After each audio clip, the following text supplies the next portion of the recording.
Thank you, Mr. Chair. I would like to point out that we in Congress have a job to do. This is an incredibly important topic, and I think out of respect for those people who are interested in this topic, the people who want to be disruptive should be gavelled out and removed from this hearing. I think anybody who's earned this place, whether you be in Congress or be a military member or be somebody from Pakistan or be somebody who's interested in this topic, should be respected, and those people who break the rules should be removed from and not be allowed back in future, because this continues to waste our time. And with that, I'm going to move, with your permission, Chair, to have these people removed before I continue. So ordered. Thank you. All three that were speaking out, thank you. They're wearing red in case you can't figure out who they are. I said not one word. This is very undemocratic. But I will say free Imran. Free Imran Okay. Khan, the first There you go. democratically elected prime minister of Pakistan. He will save Pakistan. The committee will suspend while the Capitol Police restore order. Free Imran Khan. Free Imran Khan, a great democratic leader in Pakistan. We need Imran Khan. Free him from a death cell in Pakistan.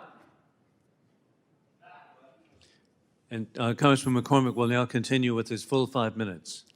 Thank you, Mr. Chair. I've been interrupted in the previous hearings, and I just want to make sure we have some order. Thank you, Mr. Chairman. I appreciate you, and I thank you, Secretary Liu, for your testimony today.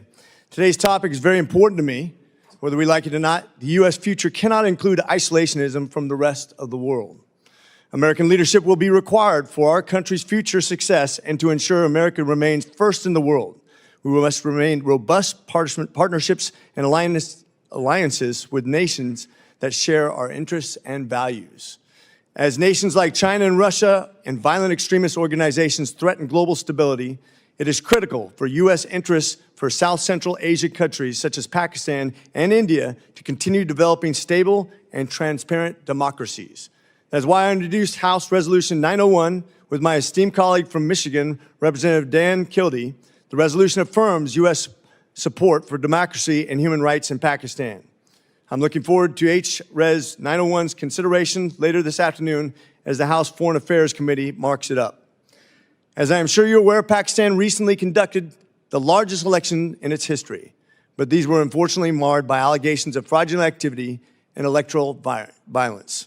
Watchdog groups raised the alarm over reports of political repression, suspension of interest access on election day, delays in election results, and more.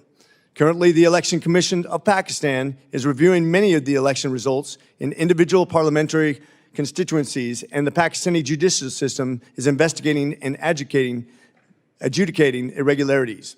In fact, the ambassador from Pakistan came to my office yesterday and talked about what they were going to try to do to mitigate these problems. With all this being said, there must be full, credible, and independent audit of these election results.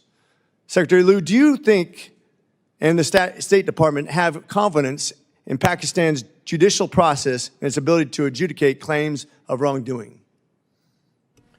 Thank you, Representative McCormick. If I might, just before I answer that question, just say a word about protests. We have just tremendous respect for the Pakistani-American community. We pride ourselves in the State Department and in my office about talking to Pakistani Americans because they are the people in our vast country who care the most about this relationship. They have something genuine to offer because of their deep knowledge and the deep concern they have of the future of the country. And so I want to join the voices of this committee to say how important their involvement is, how much we respect them. We try to listen to them at every opportunity. I hope they are also listening to all of you and to those of us who are trying to guide this policy. Absolutely, and I will say respectful conversation is always paramount for me. I've met with constituencies. I have people who've come here from all over the United States that I've met with in my own district on this topic. There is a time and a place for everyone to speak, and that's order. That's something that we worked hard for. One of the things that I have faced over these last 2 years is some of these allegations, unfounded allegations, have resulted in regular death threats against me, threats against my family, involvement of local police. There is a line of acceptability, and I do think at times some of the free speech has verged into threats of violence, which is not acceptable in our society. Sir, if I could answer your important question.